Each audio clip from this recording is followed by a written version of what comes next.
ఈ heavy rains వల్ల ఏంటంటే మాయిశ్చర్ అలా హ్యూమిడిటీ అట్లాగా చాలా క్లైమేట్లో చాలా చేంజెస్ ఎక్కువ ఉంటాయి.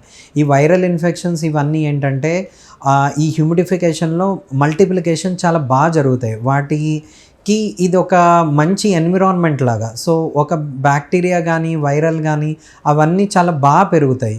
సో మళ్ళీ ఏంటంటే స్టాగ్నేషన్ ఆఫ్ వాటర్ వల్ల ఏమవుతాయంటే ఈ మలేరియా డెంగ్యూ జ్వరానికి కాజ్ అయిన మస్కిటోస్ అవన్నీ ఏంటంటే లార్వే వాటి పెట్టే గుడ్లు అవన్నీ కొంచెం బెటర్గా హ్యాపీగా పెరుగుతూ ఉంటాయి. సో వాటి నుంచి ఎలా తప్పించుకోవాలి అట్లా అంటే same prevention is better than treatment కాబట్టి సో మస్కిటో బైట్స్ని కానీ ఏదైనా పిల్లలు కొంచెం దగ్గు జలుబు అట్లాంటివి ఏమైనా ఉన్నప్పుడు వాళ్ళని వేరే పిల్లల దగ్గర నుంచి కొంచెం దూరంగా పెట్టడం.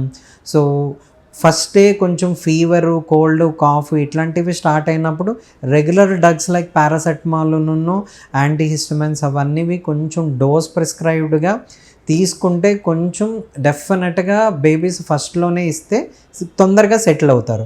Hydration is very important in this children. ఆ హైడ్రేషన్లో ఏంటంటే వాటర్ అన్నది కొంచెం నీట్గా హాట్ వాటరు కొంచెం బాయిల్ చేసిన వాటరు కొంచెం నీట్గా తాగడం వల్ల చేతులు అన్నవి కొంచెం నీట్గా కడుక్కుని తాగడం ఇవన్నీ ప్రివెన్షన్లోకి వస్తాయి. ట్రీట్మెంట్ ఈ ప్రివెన్షన్ ఎట్లా అంటే కొంచెం ఒక బేబీకి వచ్చి ఒక పీడియాట్రిక్ ఏజ్ బాయ్కి వచ్చి ఆ బాబు ఒక 100 మంది ఉన్న స్కూల్లో కానీ అట్లా ఇఫ్ ఈ keeps coughing or something like that air droplets ద్వారా వైరస్ అన్నది స్ప్రెడ్ అవుతూనే ఉంటుంది. ఒక బేబీకి మొదటి రోజు రావచ్చు, రెండో బేబీకి రెండో రోజు మూడో రోజు రావచ్చు.